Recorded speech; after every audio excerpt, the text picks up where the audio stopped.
खुद से जीतने वालों को मेरा सलाम। दोस्तों, ये वास्तविक कहानी है जिसमें एक आदमी ज़ेन के तरीके से तीरंदाजी सीखने जापान जाता है और ध्यान का नया आयाम जानता है।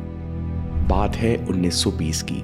यूजिन हेरिकल तीरंदाजी सीखने जापान चले गए। ये बड़े जज्बे की बात थी क्योंकि यूजिन जर्मनी में प्रोफेसर थे और वे तीरंदाजी सीखने के लिए अपने परिवार को लेकर जापान आ पहुंचे। उन्हें आशा थी कि वे कुछ ही सालों में ज़ेन पद्धति से क्यूडो यानी तीरंदाजी भी सीख लेंगे। किस्मत ने भी उनका साथ दिया। जापान के सबसे बड़े तीरंदाज मास्टर आवा केंजो यूजिन को क्यूडो सिखाने के लिए राजी हो गए। लेकिन पिछले 4 सालों में यूजिन ने कुछ खास तीरंदाजी नहीं सीखी। उन्हें अब लगने लगा था कि परिवार को जापान में बसाकर और अपने देश से उजाड़कर उन्होंने बड़ी गलती की। ऐसा लगता था कि तीरंदाजी सीखने की यूजिन की उम्मीदों पर पानी फिर गया है। असल में मास्टर आवा केंजो की सिखाने की शैली भी एक्सट्रीम थी। उन्होंने तीरंदाजी तो सिखाई, लेकिन 4 साल तक यूजिन को निशाना नहीं लगाने दिया। मास्टर मानते थे कि अगर फंडामेंटल्स पर मास्टरी हो तो निशाना अपने आप लग जाता है। इसलिए वे 4 साल तक यूजिन को खड़े होने, सांस लेने, धनुष पकड़ने और सांस छोड़ने की प्रैक्टिस कराते रहे। एक दिन यूजिन ने अपने मास्टर से शिकायत की, मास्टर, समय निकलता जा रहा है, मुझे जल्द ही अपने देश वापस जाना होगा।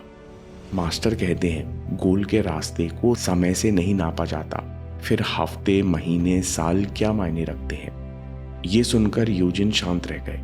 उन्होंने अपने मन को समझाया और प्रैक्टिस पर ध्यान देने लगे। एक बार प्रैक्टिस करते समय मास्टर केंजो यूजिन से कहते हैं कि तुम्हारी दिक्कत तुम्हारी सोच है। जितना तुम अपने आप से कोशिश करो कि तुम जल्दी से सीख लो और जल्दी से निशाना लगा लो, उतनी मुश्किल तुम्हें होगी। मास्टर ने कहा, निशाना बिना लगाए लगता है। निशाना बिना लगाए कैसे लगता है? यूजिन को कुछ समझ नहीं आया, पर वे कुछ बोले नहीं। वे सोचते रहे कि जब तक वे निशाने की कोशिश नहीं करेंगे तब तक निशाना नहीं लगेगा। इस सोच में गलत क्या है? फिर कुछ दिनों तक उन्होंने मास्टर की बात मानने की कोशिश की, लेकिन कोई फायदा नहीं हुआ। जब उन्होंने मास्टर से शिकायत की तो आवा केंजो कहते हैं, निशाना तुम्हारी परेशानी नहीं है, तीरंदाजी की तरफ सोच तुम्हारी परेशानी है। मैं टारगेट को ऐसे देखता हूं जैसे वो मुझे दिखा ही ना हो। हेरिकल, जो इतने समय से फिलोसफिकल बातें सुन रहे थे, अचानक उनके मुंह से निकल गया, फिर तो आप आंखों पे पट्टी बांधकर अंधेरे में निशाना लगा लेंगे। अपने गुरु को सीधे मुंह जवाब देना जापानीज तहजीब में बड़ी संगीन गलती है। मास्टर कुछ देर शांत रहे, फिर बोला, यूजिन, तुम मुझे रात में मिलो। आगे जो हुआ वो यूजिन की जिंदगी बदल देगा। देर शाम को दोनों प्रैक्टिस हॉल में मिले। प्रैक्टिस हॉल में अंधेरा था। मास्टर अंधेरे में कुछ देर खड़े रहे, फिर उन्होंने आंखों पर पट्टी बांधी। उसके बाद अंधेरे में उन्होंने एक तीर छोड़ा। यूजिन कहते हैं कि पहले तीर सप करके लगा, मैं आवाज से ही समझ गया था। फिर मास्टर ने एक के बाद एक 2 तीर और छोड़े। मैंने दौड़कर लाइट जलाई तो देखा कि तीनों तीर एक ही निशाने पर लगे हैं। उस दिन यूजिन हेरिकल को अपने गुरु पर यकीन हुआ। मास्टर यूजिन को तीरंदाजी के साथ ज़ानशिन सिखा रहे थे, जिसमें कहते हैं, एवरीथिंग इज एमिंग, सब कुछ निशाना है। आपका निशाना बिल्कुल वैसा ही लगेगा जैसा आपका चलना, खड़ा होना, सांस लेना, तीर निकालना और धनुष पकड़ना है। इसलिए निशाने से ज्यादा खुद पर गौर करो। ज़ानशिन वो अवस्था है जिसमें दिमाग रिलैक्स्ड और चौकन्ना रहता है। मतलब चौकन्ना रहना आपका स्वभाव है और इसके लिए दम नहीं लगाना पड़ता। उस दिन यूजिन ने कंसंट्रेशन का सही मतलब सीखा। ज़ानशिन का शाब्दिक अर्थ है मन, जिसमें कोई विचार ना हो, टारगेट या गोल का भी नहीं। ऐसा मन जो विचारों से पूरी तरह खाली होता है, वो पूरी तरह रिलैक्स्ड और अलर्ट होता है। इसलिए ज़ानशिन को रिलैक्स्ड अवेयरनेस और रिमेनिंग माइंड भी कहते हैं। ध्यान का पूरा इस्तेमाल करो।